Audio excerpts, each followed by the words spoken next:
नमस्कार, स्वागत है आपका टीवी 9 भारतवर्ष के स्पेशल बुलेटिन में। आपके साथ मैं हूं सुमेरा खान, मेरे साथ मौजूद है मेरे सहयोगी समीर, गौरव और प्रीति। शुरुआत करते हैं इस वक्त की बड़ी खबर के साथ जो आ रही है उत्तर प्रदेश से। उत्तर प्रदेश में यूपी बीजेपी अध्यक्ष को लेकर आज बड़ी बैठक हुई है।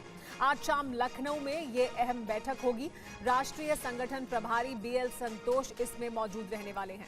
संगठन महामंत्री धर्मपाल सिंह भी इसमें शामिल होंगे। बैठक में दोनों डिप्टी सीएम भी शामिल होंगे। ये अहम बैठक है उत्तर प्रदेश के बीजेपी अध्यक्ष को लेकर। बैठकों का सिलसिला लगातार जारी है। अब ये अहम बैठक आज लखनऊ में होने वाली है, जिसमें संगठन महामंत्री धर्मपाल जी शामिल होंगे। बैठक में दोनों डिप्टी सीएम भी शामिल होंगे। बिहार के बाद अब सबकी नजर यूपी पर है। देश के सबसे बड़े राज्य में बीजेपी का प्रदेश अध्यक्ष कौन होगा, इस सस्पेंस से अब पर्दा उठने वाला है। 14 दिसंबर को होने वाले इस चुनाव के लिए स्पष्ट रूप से नामों की घोषणा नहीं हुई है, लेकिन कई संभावित चेहरे उभर कर सामने आए हैं। बीजेपी प्रदेश अध्यक्ष की दौड़ में केंद्रीय मंत्री साध्वी निरंजन ज्योति का नाम शामिल है। ओबीसी समाज से आने वाली साध्वी निरंजन ज्योति तेज तर्रार हिंदूवादी चेहरा भी है। केंद्रीय वित्त राज्य मंत्री पंकज चौधरी भी इस रेस में आगे चल रहे हैं। पंकज चौधरी पिछड़ा वर्ग से अहम चेहरा है, तो प्रदेश अध्यक्ष की रेस में शामिल बीएल वर्मा कद्दावर ओबीसी नेता हैं। इनके पास संगठन का लंबा अनुभव है। योगी कैबिनेट में मंत्री धर्मपाल सिंह भी प्रदेश अध्यक्ष की रेस में बने हुए हैं। लोधी समाज से आने वाले धर्मपाल सिंह को सरकार और संगठन का अच्छा खासा अनुभव है। इसके अलावा योगी सरकार में मंत्री स्वतंत्र देव सिंह भी रेस में बने हुए हैं।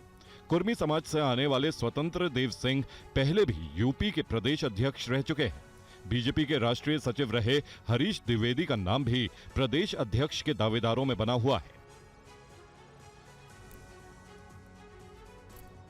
और आइए अब सबसे पहले आपको बता देते हैं कि यूपी बीजेपी का बॉस बनने की रेस में किन का नाम आगे चल रहा है। तो ये फहरिस्त अब हम आपके सामने रखने जा रहे हैं। पहला नाम है साध्वी निरंजन ज्योति का, इनका नाम भी चल रहा है। पंकज चौधरी का नाम आगे बताया जा रहा है। इसके अलावा बीएल वर्मा, धर्मपाल सिंह, स्वतंत्र देव सिंह, हरीश द्विवेदी, दिनेश शर्मा और अमरपाल मौर्य का नाम भी इस फहरिस्त में शामिल है। यानी इनके नाम आगे चल रहे हैं, जिनके नाम की संभावनाएं जताई जा रही हैं। लखनऊ से हमारे संवाददाता विपिन चौबे हमारे साथ मौजूद हैं।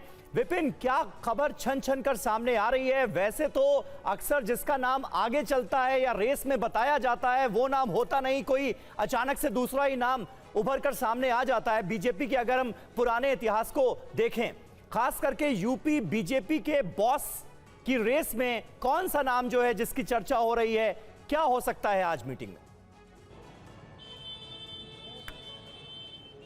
देखिए समीर, जिन नामों की चर्चा उत्तर प्रदेश की राजधानी लखनऊ से लेकर अलग अलग जिलों से लेकर राजधानी दिल्ली तक है, उन सभी नामों का जिक्र आपने कर दिया है। लेकिन ये बीजेपी है, हमेशा अपने फैसलों से चौंकाती है और जिस नाम पर बहुत ज्यादा लोग कयास लगाते हैं वो नाम सबसे रेस में पीछे छूट जाता है।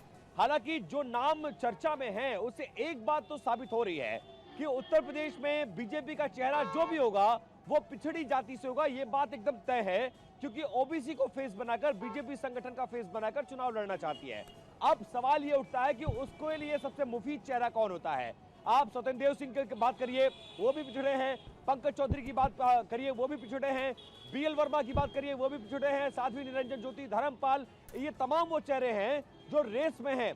लेकिन सबसे ज्यादा आज की तारीख में जो दिल्ली से लेकर लखनऊ तक दाव चला जा रहा है वो पंकज चौधरी के नाम पर है।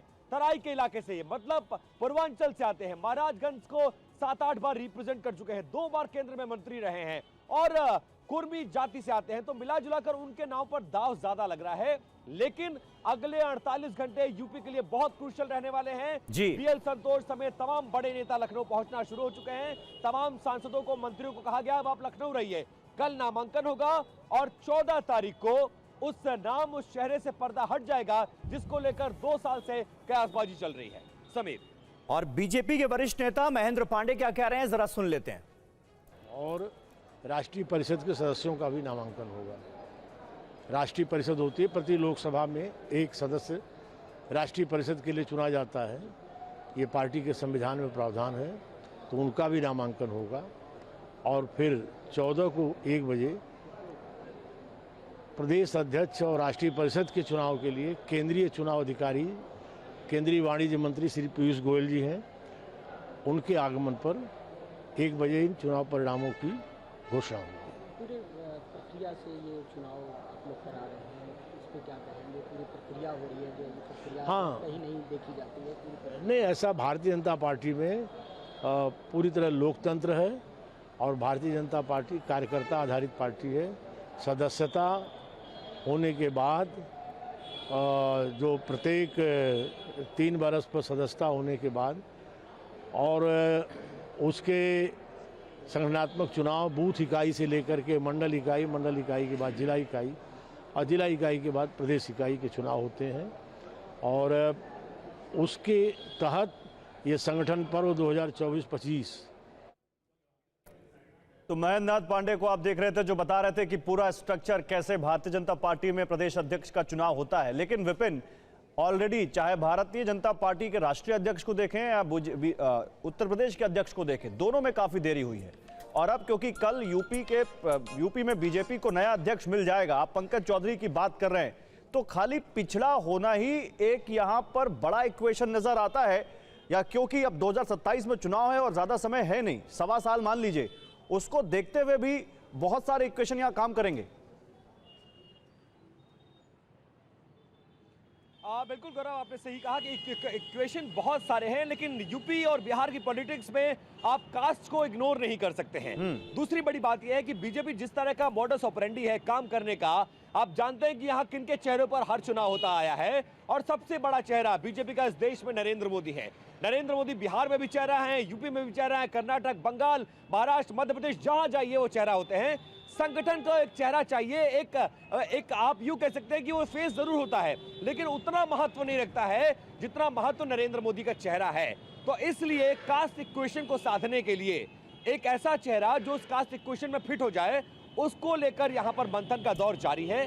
लेकिन इसके बाद की रणनीति क्या होगी, देश में बीजेपी का चेहरा कौन सा होगा, सरकार अगली बार किसको चेहरा बनाकर चुनाव लड़ेगी, सरकार की नीतियां क्या होंगी, बहुत सारे क्वेश्चन हैं जो मायने रखते हैं। लेकिन फिलहाल संगठन का चेहरा एक ऐसे शख्स को जिसको अनुभव हो, जो बीजेपी से लंबे समय से जुड़ा हो, नॉन कंट्रोवर्शियल हो, और जातीय खाके में बीजेपी का जो जातीय खाका है उसमें सेट और फिट बैठता हो, ऐसे चेहरे की तलाश की जा रही है, जिसमें 4-5 नाम आपने दिखाए हैं। उन नामों की चर्चा, उन नामों में सबसे आगे फिलहाल पंकज चौधरी जाते हुए नजर आ रहे हैं। ठीक है विपिन, बहुत शुक्रिया आपका इन तमाम जानकारियों के लिए। तो अब ज्यादा टाइम नहीं है, जब पता चल जाएगा कि बीजेपी का अगला सेनापति उत्तर प्रदेश में कौन होने जा रहा है, कौन होने जा रहा है प्रदेश अध्यक्ष। Thank you Vipin.